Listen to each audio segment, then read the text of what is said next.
Mga idol, matapos nga pong makatapat ni Kevin Durant si Victor Wembanyama ng dalawang magkasunod na beses, ay binigyan niya nga ito ng mensahe. Yan naman ang ating unang aalamin.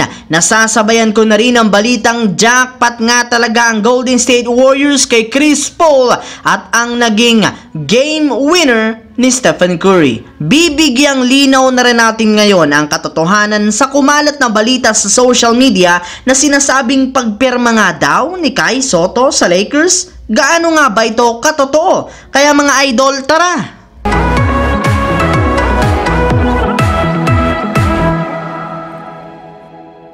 Trending nga po mga idol noong nakarang araw ang matchup ni na Kevin Durant at Victor Wembanyama. Marami nga po dito mga fans at NBA analyst ang namangha sa kanilang bakbakan. Maging mismong si Kevin Durant, hindi pa rin naman makapaniwala sa talento ngayon ni Victor Wembanyama sa loob ng court. Ayon nga po sa naging pahayag nito sa media, wala nga po siyang nakikitang NBA player ngayon na kaparehas nito. Yes mga idol, bagamat man parehas silang matangkad at payat, ibang klase rin naman nga po ang playing style ngayon ni Victor Wembanyama. Alam rin naman nga po ni Kevin Durant na maraming magagaling na player ang pinapanood at pinanggayahan ni Wembanyama ng kanyang mga galaw. Kaya sigurado nga po na makakabuo ito ng bagong pangalan sa NBA. Yes mga idol, maaari nga po ninyong ikumpara ang laro ni Wembanyama sa iba't ibang mga NBA players. Ngunit hindi nga daw po ninyo masisira ang katotohanan na makakagawa si Wembanyama ng sarili nitong linya sa loob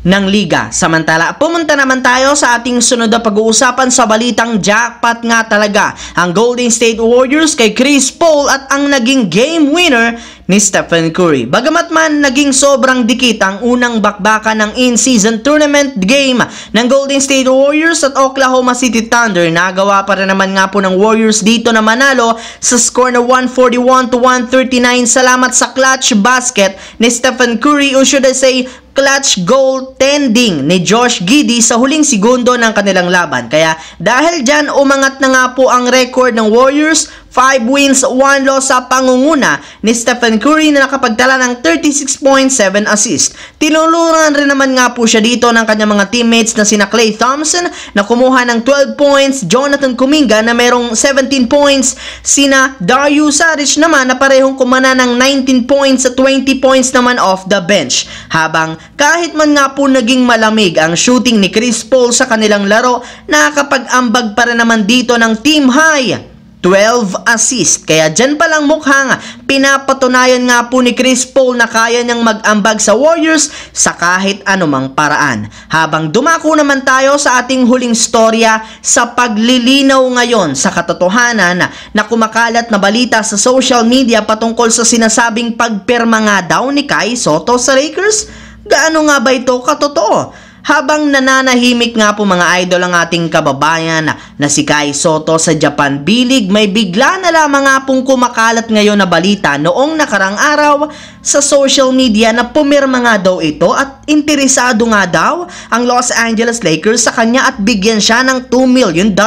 Kaya dahil dyan mga idol, pinagkaguluhan nga ito ng napakaraming mga fans. May ilan pa nga po ditong natuwa gayong magkakaroon na nga daw si Kai ng pagkakataon na makapaglaro. Ngunit mga idol, ayon rin naman nga po sa nakalap kong balita at syempre ayon rin naman sa inilabas na balita mismo ng Rappler, wala nga pong katotohanan ang kumalat na balita patungkol sa pagpirma at pagkuha ng Lakers at syempre pagbibigay ng kontrata kay Kai Sotto. Yes mga idol, na fact check nga ito ng mismong Rappler gayong wala rin naman nga pong reliable na source itong pinagbasihan.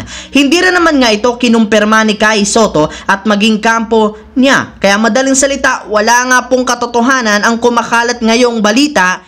Ang videong ito mga idol ay hatid sa inyo ng Aurora Game, isang play-to-earn mobile app na kung saan pwede kang kumita habang nag-e-enjoy ka. Maraming mga games dito mga idol gaya ng Color Game na alam kong siguradong mananalo kayo. Dragon versus Tiger na simple lang, pipili ka lang kung Dragon ba o Tiger ang mananalo. Meron ding Toss a Coin na alam kong alam nyo na at marami pang iba. Sobrang dali lang mag-register, gamit lang ang iyong mobile number, hintayin ang verification code at gumawa ng password. Madali lang din mag-cash in at pag panalo, cash out agad gamit ang iyong GCash account. Kaya ano pang hinihintay nyo mga idol? Mag-download na at manalo. Nasa comment section ang link para makapagsimula na kayo. So yun lamang mga idol ang ating bagong video ngayon na ating pinag-usapan dito. Once again, this is your J-Zone TV. Huwag kalimutang mag-like at syempre mag-subscribe na rin. Pindutin ang notification bell sa akin channel para lagi kayo maging updated sa mga videos na pinapalabas ko. Isang malaking shout out sa lahat ng solid na lagi nakantabay at solid J-Zone TV dyan. Maraming salamat mga idol.